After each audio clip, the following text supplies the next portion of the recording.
أعوذ بالله من الشيطان الرجيم بسم الله الرحمن الرحيم. Dunia akan jauh lebih baik kalau kita tahu cara ngebedain mengkritik pemikiran seseorang dan merendahkan seseorang. Saya banyak banget ngelihat orang gitu ya, termasuk muslim juga, yang ingin meluruskan kesalahpahaman seseorang, tapi caranya ada menghina seseorang itu juga gitu. Jadi boro-boro orang itu mau menerima kritikannya, adanya dia udah tersinggung duluan gitu. Akhirnya diskusi permasalahannya itu udah nggak objektif lagi, udah saling hina, karena udah ada kemarahan di situ. Sebagai muslimah, saya banyak banget punya pendapat yang bertentangan dengan ideologi selain Islam, dan beberapa diantaranya udah saya buat videonya di TikTok saya. Tapi saya selalu menggarisbawahi bahwa yang saya kritik itu hanya pemikirannya, dan saya nggak merendahkan orang yang ideologinya itu saya kritik. Saya juga selalu mengencourage kepada penonton saya untuk tidak menghina orang yang ideologinya sedang saya kritik itu. Saya tuh nggak merasa menang dengan banyaknya orang yang menghina orang yang saya kritik di kolom komentar saya. Adanya tuh saya merasa bersalah gitu. Saya merasa bukan ini yang saya inginkan. Kenapa? Karena kita berdakwah itu kepada orang, mengajak orang kepada Allah, dasarnya adalah cinta, bukan benci. Sehingga kalau dasar kita adalah cinta, harusnya nggak terbersit sedikit pun pemikiran untuk menghina orang yang kita dakwahi. Allah pun mengatakan di Al-Quran bahwa metode dakwah itu ada 3. Yang pertama, bil hikmah, dengan hikmah. Yang kedua, mau'idhah hasanah atau nasihat yang baik. Yang ketiga, cara terakhir, jadilhum billati hiya ahsan, yaitu kita debat dia tapi dengan cara yang terbaik. Jadi gak ada dengan cara menghina seseorang. Jadi kalau kita berdakwah tapi ada embel-embel menghinanya, saya nggak tahu itu karena Allah atau karena hawa nafsu. Saya paham tantangan dakwah memang keras. Saya sendiri pun juga mungkin pernah melakukan kesalahan yang sama, dan saya minta tolong dinasihati juga ke depannya ya. Kalau misalnya saya melakukan mungkin alih-alih mengkritik, saya malah menghina. Apalagi kalau kita udah dihina duluan. Biasanya tuh kita sebagai manusia ya pengen menghina balik gitu. Yang kedua, dunia akan jauh lebih baik kalau kita bisa berempati dengan objek yang kita dakwahi. Karena, percaya atau enggak semua orang yang menolak Islam itu karena mereka sombong dan menolak Allah. Banyak banget di antara mereka yang menolak Islam karena belum mendapatkan pesan Islam yang benar. Mereka terbrainwash dengan media-media yang mengatakan bahwa Islam itu penuh kekerasan. Jadi cara kita justru kita harus membuktikan sebaliknya, berbuat sebaik mungkin kepada mereka. Kita nggak bisa membuktikan kebenaran agama Islam kepada orang yang belum beriman hanya dengan menggunakan Al-Quran dan hadis saja. Highlight kata saja di sini ya. Kenapa kok gitu? Karena defaultnya orang yang belum beriman itu dia belum percaya dengan Al-Quran dan hadis. Jadi gimana mungkin kita bisa membuktikan kebenaran Islam dengan menggunakan Al-Quran dan hadis aja? Kalau kita maksain kayak gitu, jadinya terjadi sesat pikir yang namanya logical fallacy of circular reasoning. Jadi argumentasinya berputar-putar. Contohnya gimana? Misalnya ada orang yang belum beriman, dia nanya ke kita, gimana cara saya membuktikan bahwa Islam adalah agama yang benar? Terus kita jawab, ya di Al-Quran dikatakan bahwa hanya Islam agama yang benar.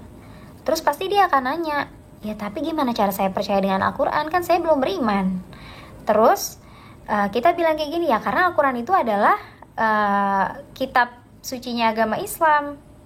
Loh, itu kan berarti balik ke pertanyaan pertama dia lagi dong, gimana dia bisa percaya dengan agama Islam?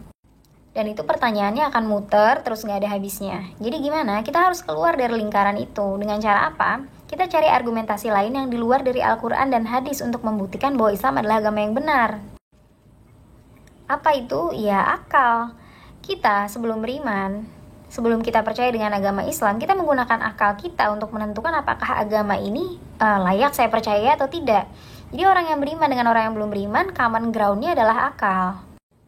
Bukan berarti kita tidak menggunakan Al-Quran dan hadis, justru kita menggunakan Al-Quran dan hadis, tapi harus kita konfirmasi dengan akal mereka.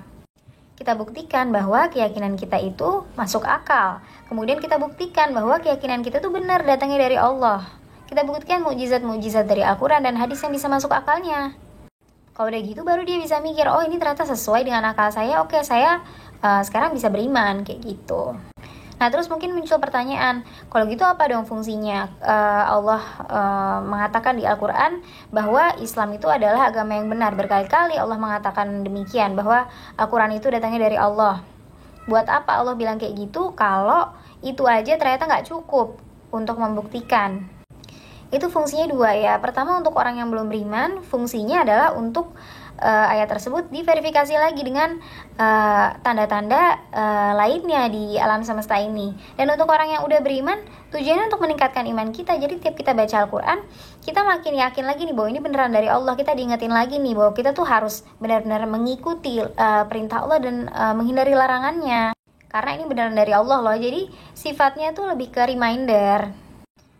Lagian kan Allah sendiri yang bilang bahwa kita tuh harus melihat alam semesta loh untuk membuktikan tentang adanya Allah, tentang adanya hal-hal gaib, tentang kebenaran Al-Quran. Itu Allah sendiri yang memerintahkan kita untuk kayak gitu.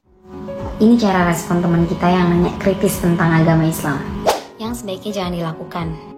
Miss, kenapa sih dalam Islam tuh ada ajaran perang? Kayaknya orang Islam perang mulu kerjaannya. Apaan sih lo? Lo jangan nginain agama gue deh. Itu penistaan agama namanya. Udahlah, lu mah gak bakal ngerti. Namanya juga orang kafir, hatinya tertutup. Malas gue ngejelasinnya. Lah, daripada agama lo lebih parah. Yang seharusnya dilakukan, Nis, kenapa sih dalam Islam tuh ada ajaran perang? Kayaknya orang Islam perang mulu kerjaannya. Oh iya, Islam memang mengajarkan perang, tapi alasan perang itu cuma dua. Yang pertama karena membela diri, yang kedua untuk melawan kezoliman. Jadi Islam tuh gak ngebolehin kita memerangi suatu daerah gitu hanya untuk mengambil wilayahnya aja. Jadi pasti ada alasannya.